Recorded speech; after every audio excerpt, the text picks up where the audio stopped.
Hello guys, आज मैं आपके सामने एक कहानी प्रस्तुत करने जा रही हूँ जिसका शीर्षक है चार सपने यानी चार स्वप्न।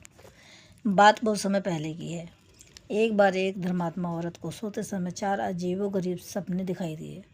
सपने में उसने देखा वह इस प्रकार है। पहला सपना, गाय अपने ही बछड़े के थनों को चूस रही है। दूसरा सपना, खेत की बाढ़ स्वयं खेत को खा रही है। तीसरा सपना, एक कुआं चार कुएं को भर देता है परंतु वे चार कुएं को भी नहीं भर सकते।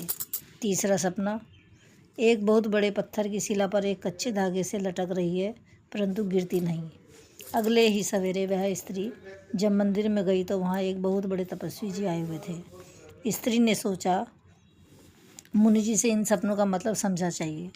वह हाथ जोड़कर मुनि जी के पास बैठ गई और चारों सपनों के बारे में मुनि जी से पूछने लगी कि मुनि जी ने उनका उत्तर इस प्रकार दिया। पहले सपने का संकेत है कि कलयुग में बेटी कमाएगी और माँ बाप उस कमाई को खाएंगे। पहले ज़माने में माँ बाप बेटी की कमाई खाना पाप समझते थे, यहाँ तक कि शादी के बाद बेटी के घर का पानी पीना भी सही नहीं समझते थे। दूसरे सपने के विषय में मुनि जी ने बताया कि कलयुग में जनता की रक्षा करने वाले ही जनता के भक्षक बन जाएंगे। जैसे पुलिस जनता की रक्षा के लिए होती है परंतु आज पुलिस उसी जनता को लूट रही है, अर्थात बाड़ी स्वयं खेत को खा रही है। तीसरे सपने का संकेत है, पहले ज़माने में पिता अपनी कमाई से अपने चार पुत्रों के परिवार को पाल देता था। एक ही पिता की दुकान होती थी और उसी दुकान से उसके चारों बेटों का परिवार का पालन पोषण हो जाया करता था।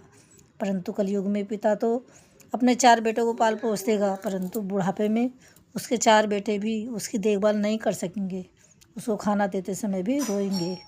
चौथे सपने के विषय में मुनि ने बताया कि कलयुग में पाप इतना बढ़ जाएगा कि धर्म एक कच्चे धागे की समय रह जाएगा, अर्थात कुछ ही लोग धर्म में लगे रहेंगे जिनके सहारे से संसार नष्ट होने से बचा रहेगा। जब संसार से धर्म बिल्कुल ख़त्म हो जाएगा तो सृष्टि का विनाश हो जाएगा। थैंक यू, धन्यवाद।